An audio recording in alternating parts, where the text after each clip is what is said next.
അപ്പോഴും നിശാന്തി നമ്മുടെ കൈരളി കോഴിയെ നമുക്ക് അടവയ്ക്കാം. ഒരു 20% വരെ അടവയ്ക്കാൻ പറ്റുന്ന ആണ്. പക്ഷെ BV380 കോഴിയെ നമുക്ക് അടവയ്ക്കാൻ പറ്റില്ല അല്ലേ? ഹാച്ച് ചെയ്യാനല്ലേ? അപ്പോൾ കരിങ്കോഴി എങ്ങനെയാണ്? കരിങ്കോഴി നമുക്ക് പൊതുവേ അട കിടക്കാറില്ല. റയറായിട്ട് ചിലപ്പം കിടക്കും. പിന്നെ പൊതുവേ നമ്മളെല്ലാം ചെയ്യുന്നതെന്ന് വെച്ചാൽ ഇതേപോലെ ഇൻക്യുബേറ്ററിൽ ആണ് നമ്മൾ ചെയ്യുന്നത്. ഹാച്ചിങ് തന്നെയാണ് ചെയ്യുന്നത്.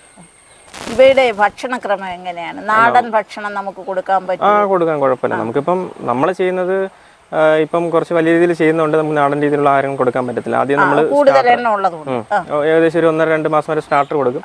പിന്നെ ഗ്രോവർ, പിന്നെ മുട്ടയിടുന്ന വരെ ഗ്രോവർ കണ്ടിന്യൂ ചെയ്തിട്ട് പില്ലറ്റിലോട്ട് പോകും. പിന്നെ ഇവിടെ നമ്മൾ മേടിച്ചിട്ട് പോയിട്ട് നമുക്ക് പിന്നെ ഒരു 1-2 മാസം കഴിഞ്ഞ് നമുക്ക് നാടൻ രീതിയിലുള്ള ആഹാരങ്ങളൊക്കെ കൊടുക്കാം. 1.5 മാസം കഴിയുമ്പോൾ വീട്ടിലുള്ള വേസ്റ്റ് കാര്യങ്ങളൊക്കെ നമുക്ക് കൊടുക്കാം. അതുപോലെ ചോറ് ഒരുപാട് കൊടുക്കാതിരുന്നാൽ മതി. ഇലയൊക്കെ ചോറ് അധികം കൊടുത്തു കഴിഞ്ഞാൽ നെയ്യ് വെക്കും. അതുപോലെ ഇലവർഗ്ഗങ്ങൾ കൊടുക്കാറുണ്ട്. ഈ പോച്ചയൊക്കെ പറിച്ചിട്ട് കൊടുക്കാറുണ്ട്. അത് സത്യം പറഞ്ഞാൽ അത് ആവശ്യമാണ് അതിന്.